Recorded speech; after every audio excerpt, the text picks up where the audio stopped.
Esto es Radio Ocote, un programa semanal de actualidad y cultura producido en Guatemala por Agencia Ocote.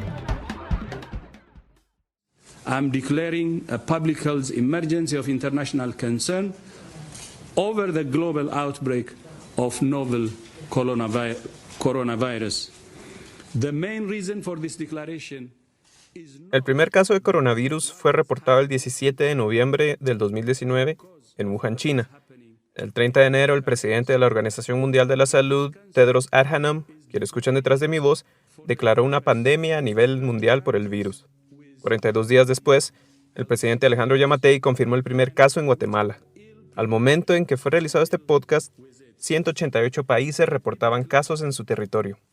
China, Italia, España, Estados Unidos y Alemania son los países con más infectados, sumando el domingo entre los 215,000 casos. Y hay guatemaltecos en cada uno de estos países. Este episodio de Radio Ocote es un viaje distópico. Escucharemos historias desde el pasado, pero que para Guatemala y Latinoamérica son narraciones del futuro. Este episodio se graba desde el encierro y llegará a miles de personas que probablemente estarán guardadas en sus casas. Soy Alejandro García, periodista de Agencia Ocote, y en el episodio de hoy les contaré la historia de 4 guatemaltecos, de cómo fue huir de China, cómo es vivir en la eficacia de Taiwán, cómo es el encierro en Italia, cómo es trabajar en un hospital en España, y cómo los errores y aciertos de estos 4 países brindan también valiosísimas lecciones para Guatemala en temas de prevención, salud pública y manejo de crisis. Les adelanto, la principal lección es el aislamiento total. Todos los datos que escucharán hoy corresponden al conteo del domingo, disponible en el worldmeters.info. A mí me salió la oportunidad de ir al colegio de China, de Jiangsu, China, que está ubicado aproximadamente a 1 hora de Shanghái. Él es Víctor Hugo Cano, tiene 19 años y en el 2017 recibió una beca del programa de intercambio de colegios del Mundo Unido. Por los últimos 2 años ha estado estudiando un bachillerato internacional en Jiangsu. Pero Jiangsu está bastante lejos de Wuhan, el epicentro del COVID-19. Digamos, Wuhan está en la provincia de Hubei, China, que está en el centro de China. Por el otro lado, yo estaba en la costa este, como te digo. Estaba como unos 800 kilómetros. A principios de enero, a 2 meses de que se supo del virus en Wuhan, China, el colegio de Víctor Hugo empezó a implementar medidas de precaución. El año nuevo chino, este año, fue el 25 de enero. Víctor salió de vacaciones el 22 de enero y debía regresar el 4 de febrero. Cuando nosotros nos fuimos de vacaciones, como te digo, ya ellos nos habían dado como diferentes precauciones más que todo nos decía que deberíamos de tomar durante nuestras vacaciones para que pudiéramos estar pendientes. Ya que para entonces la situación en China todavía no estaba tan crítica. Pero para el 22 de enero ya habían más de 500 casos confirmados en China y se contabilizaban 17 muertes. Por eso mismo, el colegio fue el que le brindó a Víctor las mascarillas, pero dice que antes del coronavirus no era raro ver a personas usándolas.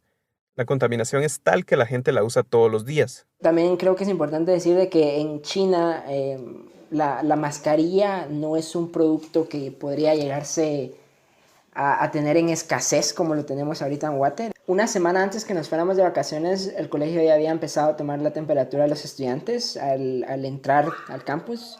Digamos, si vos en dado caso fueras a tener cena afuera y regresaras, pues te iban a tomar la temperatura. Eso especialmente en mi colegio. Víctor y sus amigos fueron a Shanghái para las vacaciones, a pasear, a celebrar el Año Nuevo, para ver los coloridos desfiles, comer comida local, ver las presentaciones, las danzas, los dragones rojos y amarillos brincar en las calles y escuchar tambores y panderetas. Pero tan solo 4 días después, el 26 de enero, recibió la notificación que debía salir del país. Los estudiantes chinos debían también regresar a casa, a empezar el aislamiento. Recuerdo que nos levantamos y a una amiga la llamaron y a sus papás y pues ella empezó como a llorar y todo fue como... Digamos, fíjate que yo personalmente, hasta cierto punto no me sorprendió del todo porque yo creo que fue una situación que de una u otra manera te la pintas antes de que te notifiquen. Recuerdo que nuestra amiga empezó a llorar y pues estábamos bastante confundidos. Yo así como, alarán, seguramente es algo del virus. Y entro a mi correo del colegio y cabaleo la notificación. Entonces todo fue así como... demasiado imprevisto, como te digo. Según las autoridades, era por precaución. Ese día Shanghái reportaba su primera muerte por el virus, un hombre de 88 años, y Estados Unidos confirmaba su quinto contagiado. Para entonces el virus no había hecho pico en China, lo cual indicaba de que los casos iban a seguir aumentando. Pues ellos también dieron la orden de cerrar las instituciones, las escuelas. Entonces a partir de esa orden y a partir también de lo que indicaban las autoridades chinas, pues se tomó esa decisión también por precaución, ¿no? Las siguientes 12 horas fueron caóticas, dice Víctor. En el momento yo llamé a mi familia para decirle, mira, madre, esta es la actualización y notificación que tenemos, hay que ver. Como dije, Víctor no estaba en Changshu, estaba en Shanghái. Todas sus cosas estaban en el campus del colegio, objetos personales, libros y ropa. Enero y febrero son los meses más fríos del año en China, entonces Víctor estaba con su ropa de invierno. Y si bien personal del colegio estaba disponible para ayudar a cada estudiante, lo más factible por precio, premura y presión era salir lo más pronto posible de China. Recordemos que el aeropuerto más cercano que tenía Víctor en ese entonces era también el de Shanghái. Una amiga logró ayudarme con el boleto a Estados Unidos, entonces yo me quedé en la ciudad y esa noche, a las 8 de la noche, salió el vuelo a Japón, que fue el que nos sacó de China más que todo. Sí, el mismo día que Víctor recibió la notificación, voló a Guatemala. La ruta: Shanghái, Japón, San Francisco, Los Ángeles, Guatemala.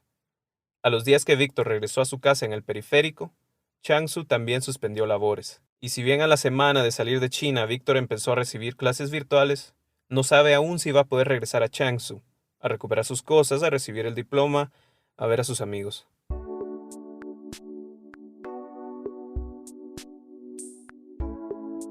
La última actualización que tuvimos, yo te diría que es un poquito triste, porque como te digo, a pesar de que en China la situación se está controlando mucho, a una escala global no lo está haciendo, entonces el colegio, ahorita sí es el colegio, y las autoridades también hasta cierto punto no pueden tomarse la libertad de abrir colegios internacionales como el Colegio del Mundo Unido en Changshu, porque ellos saben de que va a existir otra vez un flujo de personas desde áreas internacionales hacia China. Se estima que a la fecha hay más de 320,000 infectados alrededor del mundo.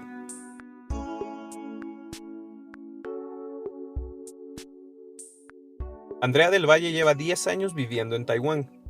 Ella llegó en el 2009 a estudiar una ingeniería en biomedicina y ciencias ambientales. Está por terminar su doctorado y cada cierto tiempo regresa a Guatemala, como este 24 de enero.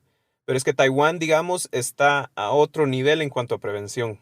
Desde que anunciaron los primeros casos en China, Taiwán empezó a prepararse con un cuidado impecable. Y a pesar de que lo único que divide a las dos naciones es una rebanada de mar, Taiwán ha reportado 169 infectados y tan solo 2 muertes. Andrea nos cuenta. Lo que sí es que Taiwán ya se había preparado para esto desde hace unos 10, 11 años, cuando fue lo de la SARS.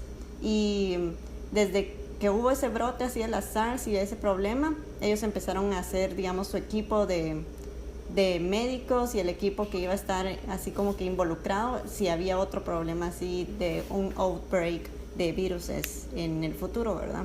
No había venido el virus acá y Taiwán ya estaba listo. Para eso, Taiwán ya empezó con los screen controls ahí en el aeropuerto, a investigar quiénes venían de China, a anotar, digamos, todos los nombres, las direcciones, a dónde se dirigían, con quiénes se toparon. Todo eso, lo que es el mega database, que es de todas las personas que venían acá a Taiwán, a dónde iban, a dónde se dirigían, a qué lugares, a qué hoteles, con quién se comunicaban. Todo eso ya lo tenía antes que viniera el primer paciente. En enero, los agentes de aduana ya usaban mascarillas y monitoreaban la temperatura de la gente que salía y entraba del país. Andrea estuvo poco más de un mes en Guatemala y el 29 de febrero tomó su vuelo de vuelta a Taiwán. Por escalas y el cambio de horario, ella finalmente regresó a Taiwán el 3 de marzo. Y tan pronto llegó al país, notó que las medidas de seguridad habían aumentado. En Taiwán sí empezaron con la idea de no acaparar las mascarillas y dejarlas primero para los doctores, las enfermeras y todo eso. Como medida adicional, el 24 de enero, el gobierno taiwanés prohibió la exportación de mascarillas para asegurarse que tenían suficientes para sus médicos y ciudadanos. Ya cuando se abastecieron los hospitales con las mascarillas, ya empezaron a darlas a todas las personas más. Similar a lo que nos contó Víctor, en Taiwán simplemente no pueden escasear las mascarillas. Una vez el equipo médico estaba protegido, el gobierno taiwanés empezó a distribuir las máscaras a la población, 3 por persona a la semana. Por medio del seguro médico, que es un seguro para todos los ciudadanos, ¿verdad? Que se tiene que pagar. Y por medio de ese seguro se tenía que hacer fila, digamos, para poder obtener las máscaras. Ahora ya no, simplemente se ordena por internet y te las mandan. Y es que hay un elemento cultural en el uso de mascarillas en Taiwán. Hay gente que las usa todos los días, por alergias, por ejemplo. En la cultura del western, en la de nosotros, se usa mascarilla para si estás enfermo, ¿verdad? Entonces las personas te miran así con mascarilla, uy, este está enfermo, ya no lo tocamos, ¿verdad? Pero acá es muy común que también es por protección propia. Si me miraban sin mascarilla, iban a pensar, ay, hay que observarla más porque puede haber un peligro, así. A Andrea la entrevisté por Skype. Me muestra su mano donde tiene un sticker con un número 2 verde. Me explica que es parte del monitoreo que realiza aún hoy cada edificio en Taiwán. Este país no ha suspendido labores. Cuenta Andrea que en la universidad donde trabaja y estudia le toman la temperatura 2 veces al día, en la mañana y al mediodía. Si todo está bien, la dejan entrar. Y para llevar control le ponen un sticker en la mano. En cualquier lado donde se quiera ir, digamos, fui a pagar mi cuenta del teléfono, ¿verdad? También me tomaron la temperatura, me tenía que lavar con aerosol las manos y ya podía entrar al lugar. Si no, me mandan de regreso a mi casa. Y también le avisan, digamos, a las personas del seguro médico que hay una persona que tiene fiebre. Entonces el seguro médico ya sabe quiénes tienen fiebre de todo el país todos los días. Y así, en centros comerciales, en el transporte público, en tiendas. Las personas que realizan este monitoreo no son del Seguro Social de Taiwán. Cada empresa, organización o institución designa personal para medir la temperatura. El gobierno solo define las reglas. Otra cosa es que son, sí se puede decir, son unos cabrones, porque nomás empezó así lo que era el virus y se pusieron también a investigar cómo detectarlo. Entonces Taiwán ya sacó su kit de detectar el coronavirus en 15 minutos, así no se tarda tanto, así se puede hacer de una vez ahí en el aeropuerto, se toma la sangre, se pone en el kit y ya se sabe si se tiene o no. Le pregunto a Andrea si han cerrado negocios, y es que sí, pero realmente no. No están tan abiertos, digamos, en los restaurantes, las mesas tienen así un letrero que es así como reservado solamente para comer, no es área de plática. Sí, pero digamos, no están con la idea de quedarse en casa. Taiwán creo que ha sido el modelo exitoso de poder lidiar con un outbreak, con una pandemia que pueda seguir trabajando su economía.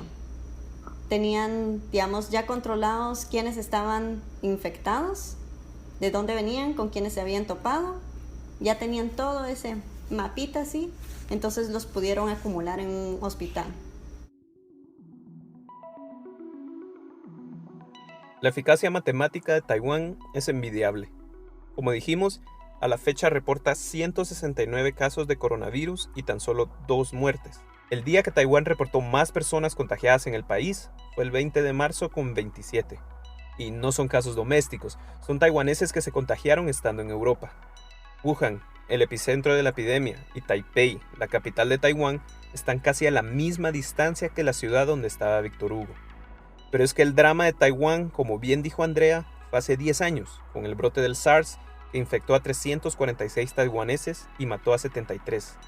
El SARS es también un tipo de coronavirus que afecta el sistema respiratorio, y considerando que el COVID-19 representa un reto totalmente diferente, solo el número de muertes por coronavirus supera el número de infectados de la epidemia de SARS del 2003, Taiwán nos deja una infinidad de lecciones para el futuro, sobre el sistema de salud pública y el manejo de epidemias que, como añade Andrea, requiere un absoluto compromiso de la gente. ¿Cómo ha cooperado la gente en Taiwán? Uy, bastante. Sí, siguen las instrucciones. la vez pasada, porque digamos, uno allá en Guatemala quizás hasta se quiere pasar la cola, no quiere hacer cola, mira cómo se las hace para saltarse hacia el chequeo. Acá no, la gente espera, hace su fila, digamos, está también la creencia, no la creencia, ¿verdad? También está como el parámetro en donde se tiene que dejar un como metro a distancia de una persona a otra persona. Eso también se deja en las filas, ¿verdad? Entonces uno no se acerca mucho a la otra persona, está como que a 1 metro de distancia, hasta en el súper, está así en distancia y creo que ya ni te lo dicen. Si te gusta Radio Ocote, suscríbete en iTunes, Spotify, Google Podcast o tu plataforma de podcast favorita. Síguenos en las redes sociales de Agencia Ocote y busca nuestros contenidos en la página web agenciaocote.com.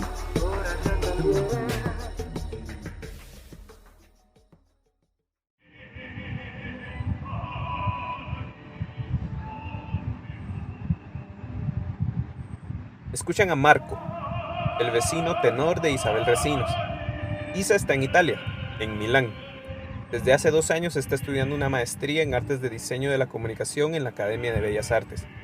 Esta semana Isa cumple 4 semanas de aislamiento. Como seguramente han visto en otros videos, para sobrellevar el encierro, sus vecinos cantan desde los balcones. Isa está en la parte norte del país. Sí, exactamente. Digamos, de la zona roja al inicio, ¿verdad? Cuando la zona roja era más chiquita, Milán está a 50 kilómetros de esa área que se llama Codogno. A principios de febrero, Italia anunció su primer infectado. Para el 22 de febrero, toda la ciudad estaba en cuarentena. A la fecha, Italia es el segundo país con más casos en el mundo, con más de 53,000, y recientemente superó a China como el país con más muertes, con 4,825, 1,600 más que en China. Bueno, las primeras medidas que yo pude vivir porque soy estudiante fue que nos pidieron que no fuéramos a la U, eso fue en febrero. Luego, antes de eso, como ya se había oído del primer caso en Codogno, visiblemente yo miraba en los buses a la gente con las mascarillas, con los guantes, pero no había ningún llamado de las autoridades a que lo usáramos. Cuenta Isa que el gobierno italiano sí mantuvo comunicación clara, conferencias de prensa, mensajes, correos electrónicos, etc. Sí pusimos de nuestra parte, dice Isa. Sin embargo, como dijimos, Italia es el segundo país con más casos. En un lapso de 10 días, el país pasó de 2 casos a 10,149. El 18 de marzo, Milán registró oficialmente 900 casos de COVID-19 en la ciudad. Y el país registra un promedio de 475 casos nuevos cada día. En esta zona, como estamos muy cerca de la zona roja, en el norte de Italia, siento que la mayoría sí siguió las instrucciones. Digamos, en mis edificios sí se sentía pues que todos estábamos aquí metidos. Pero sí sé que, digamos, en otras áreas de Italia había gente que seguía saliendo, que seguía viviendo su vida un poco más relajada. Ciao Anna. Ciao Salvatore. Ciao Francesca. Ehi Virgi. Ciao Daniele di 10 giorni fa. Hai paura? Y así como han aparecido los videos de italianos cantando en los balcones, también hay otros, como el que escuchan detrás de mi voz, que nos advierte del peligro del virus y lo arrepentidos que están de haberlo subestimado. Solía burlarme de la gente que llevaba máscaras, dice alguien. Fui a reuniones de trabajo, salí a cenar con amigos, dice alguien más. Compra las máscaras, idiota, ríe una tercera. Y así de la nada, ayer Isa empezó su semana 4 de aislamiento. Pero no todos respondieron igual. Le pregunto a Isa cómo ha sido el encierro. Al principio sí dije, bueno, vacaciones o lo que sea, ¿verdad? Pero ya después te desesperas y comencé a hacer ejercicio todos los días. Mi hermana me recomendó porque yo soy muy ansiosa, hiperactiva, no me puedo quedar quieta, me gusta hablar con la gente y ahorita sí no tenés esa oportunidad. Entonces me recomendaron hacer una rutina. Entonces estoy así como que me levanto, me lavo los dientes, hago mi desayuno, como que si fuera a trabajar, ¿verdad? La maestría también la tiene ocupada. Recibe clases en línea y cada día son 4 a 5 horas conectada. Cuando la llamé, Isa estaba limpiando su apartamento, donde vive ella sola. Solo sale al supermercado a reabastecerse. Para salir ella debe descargar un formulario que incluye su dirección y por qué está en la calle. Quien incumpla estas leyes podrá recibir una multa de 206 euros o pasar hasta 3 meses en la cárcel. Isa dice que no ha querido usar mascarilla. Piensa que hay personas que la necesitan más que ella. Sí lleva alcohol en gel, siempre. Y al regresar de hacer compras, va directo a la ducha. Si salí al súper, suponete, y me baño en la noche, siento que estoy limpia, que no tengo el virus conmigo, ¿verdad?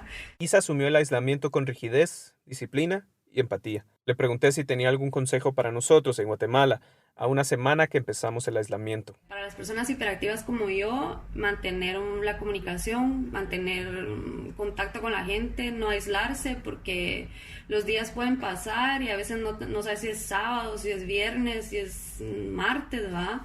Y entonces es bueno siempre darle seguimiento a algo, si tenés un proyecto, no sé, puede ser, pero también que no se afane uno en que cada quien lo tome como lo tenga que tomar, que no haya esa ansiedad de que ay, tengo que hacer lo que nunca he hecho, porque a mí no me sirvió esa postura.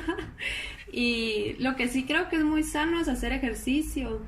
Isabel permanecerá en aislamiento hasta el 3 de abril, aunque reconoce que puede ser por más tiempo. Mientras tanto, cada tarde sale a escuchar a Marco.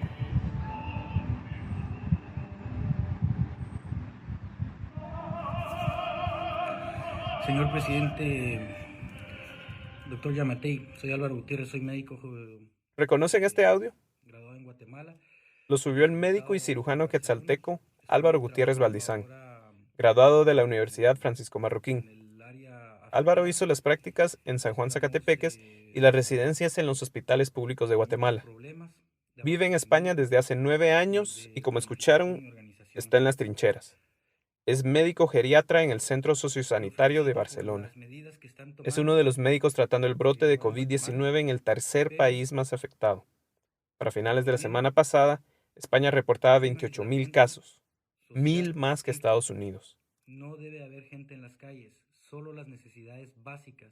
Álvaro ha trabajado sin parar, y el martes pasado empezó a sentirse mal. Fue ese día que decidió grabar el video. Álvaro tiene una principal recomendación: aislamiento total. Se lo dijo al presidente. A la fecha, el video se ha replicado en diferentes plataformas y suma más de 300,000 reproducciones. A estas alturas, que ya pasó el momento de preparación, no podemos hacer lo que hizo Taiwán. Los consejos y la experiencia del doctor Gutiérrez son quizás los más valiosos. No podemos esperar como lo hizo España. Álvaro nos habla desde su apartamento en Barcelona, encerrado en una habitación y lejos de su esposa e hijo. Y por favor, escuchen el consejo. Quédense en casa. Desde el 3 de marzo se comenzó a describir ya la primera muerte por coronavirus en Valencia, en la comunidad valenciana. A partir del 3 de marzo, cada comunidad comienza a sacar protocolos y recomendaciones. Sí, España inició protocolos hace apenas 3 semanas. Recordemos que China reportó su primer caso el 17 de noviembre. Además, el primer caso en Europa data del 24 de enero, en Bordeaux, Francia. Una semana después, el 31 de enero, Italia y España anunciaron que habían detectado sus primeros casos, pero actuaron lento. Ese descuido, esa respuesta tardía, ha hecho que España e Italia estén al borde del colapso. Otro tema que nos explica Álvaro es que cada una de las 16 autonomías de España tiene su sistema de sanidad. Es decir, el hospital donde trabaja responde a las regulaciones y órdenes de la autonomía de Cataluña. Pero una vez desatada la crisis allá, el domingo 15 de marzo, cuando España ya reportaba más de 7,000 casos y 300 muertes, el gobierno central tomó control de todas las autonomías de sanidad. El domingo se nos da ya la orden de comenzar a activar los protocolos de aislamiento, los de restricciones de visitas, todo. Nosotros en nuestro hospital comenzamos la semana pasada, antes de que nos dieran la orden, a prohibir las visitas de familiares. Empezamos a aislar, no habíamos tenido ningún caso positivo, pero ya sabíamos que ya teníamos el problema encima. Ya habían varias comunidades aquí alrededor de Barcelona que estaban muy, muy afectadas. El 15 de marzo, Cuando el hospital de Álvaro finalmente recibió la orden de activar los protocolos de aislamiento, a la fecha que lo entrevistamos, el 19 de marzo, España ha pasado de tener 7.988 casos confirmados a 18.077. Esto según datos del Ministerio de Sanidad de España. Y es que antes de esa primera muerte tuvo que haber alguna reacción, ¿o no? Nada. Todavía no se creía, se estaba subestimando lo que venía. Pero el 15 de marzo, de repente llegó el caos. Los supermercados vacíos, especialmente de papel toilet y de soluciones hidroalcohólicas. Mascarillas también se han ido todo. Pero el caos más grande es quizás el de los hospitales. El hospital donde trabaja Álvaro, el Centro Sociosanitario de Barcelona, está especializado en personas de la tercera edad. Tenían la semana pasada 140 pacientes ingresados. El día que hablamos con él, 87. Le pido a Álvaro que me explique esa baja en número, pero de repente me interrumpe. ¿Escucha esto? ¿Baja de número por qué? Escucha. No sé si logras escuchar. ¿Los aplausos? Sí. Todas las noches, a las 8 de la noche, sale toda la población de España a los balcones para aplaudir y dar ánimos a los sanitarios. Es algo muy emotivo y que da fuerzas para seguir trabajando, ¿no? Finalmente Álvaro me explica que esa baja en números se debe a que tan pronto recibieron instrucciones del gobierno español, empezaron a dar de alta a los pacientes sanos. A partir del domingo es cuando comenzamos a intentar vaciar el centro, no nos dio tiempo y intentamos comenzar con los protocolos. Algo complicado es lo que todos ya sabemos, la falta de suministros.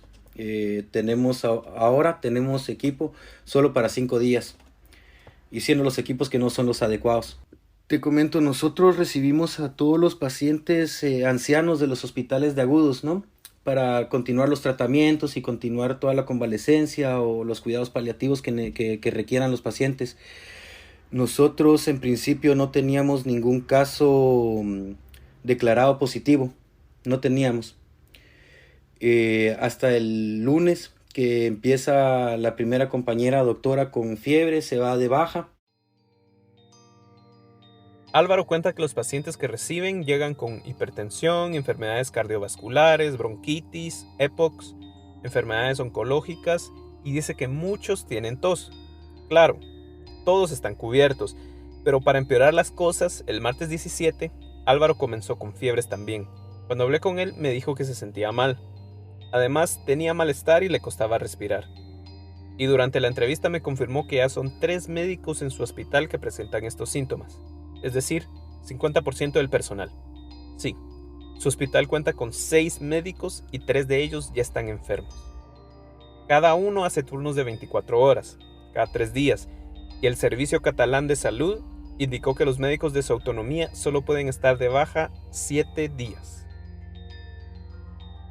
Pero el hospital donde trabaja Álvaro no es el único en crisis. Las estrategias que han hecho para que hayan más médicos están reclutando a médicos jubilados, están reclutando a médicos recién graduados, los que están en especialidades están prolongándoles los contratos para que continúen más tiempo laborando y puedan tener más autonomía.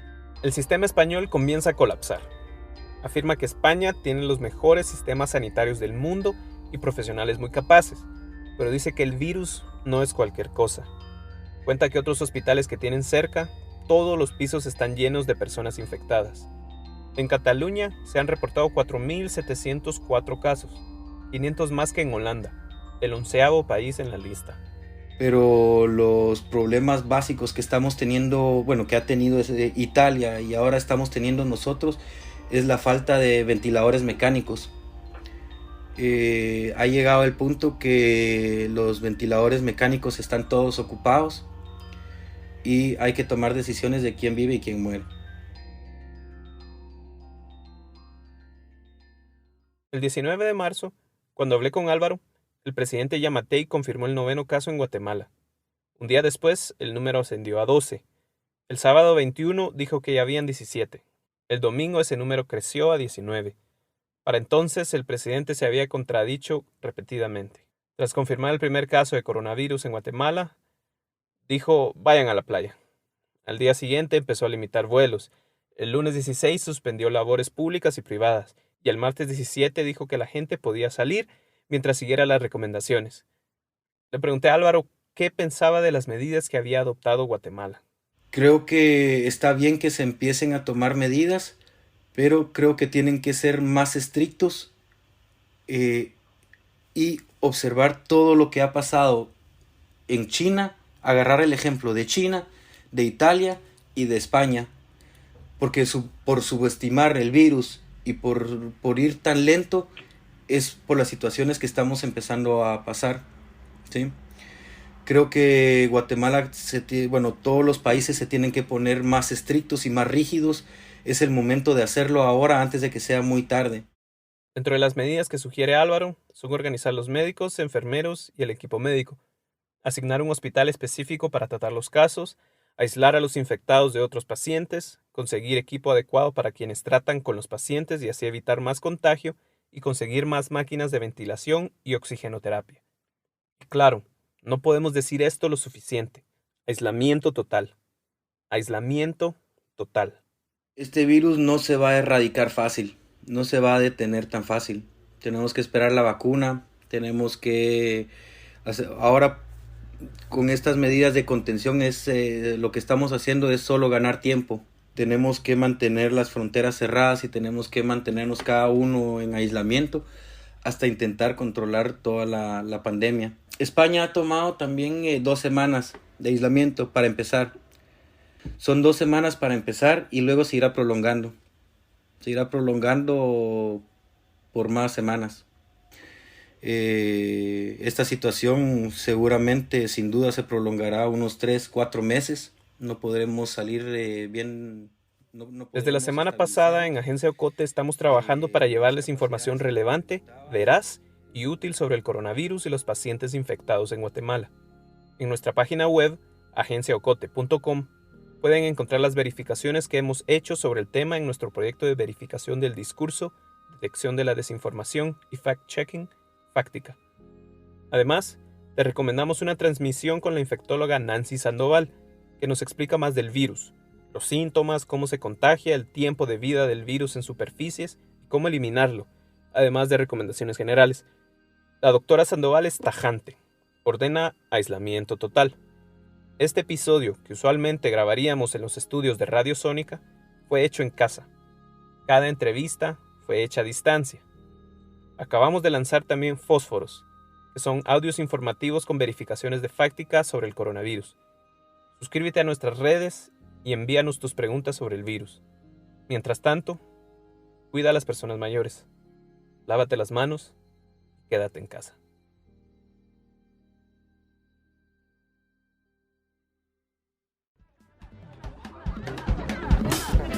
Esto ha sido todo por hoy. Regresamos con más la próxima semana. Radio Ocote es producido en Guatemala por el equipo de Agencia Ocote, con el apoyo de Seattle International Foundation. Producción sonora, Melissa Rabanales. Coordinación, Alejandro García. Música original, Juan Carlos Barrios. Música adicional, Kevin MacLeod.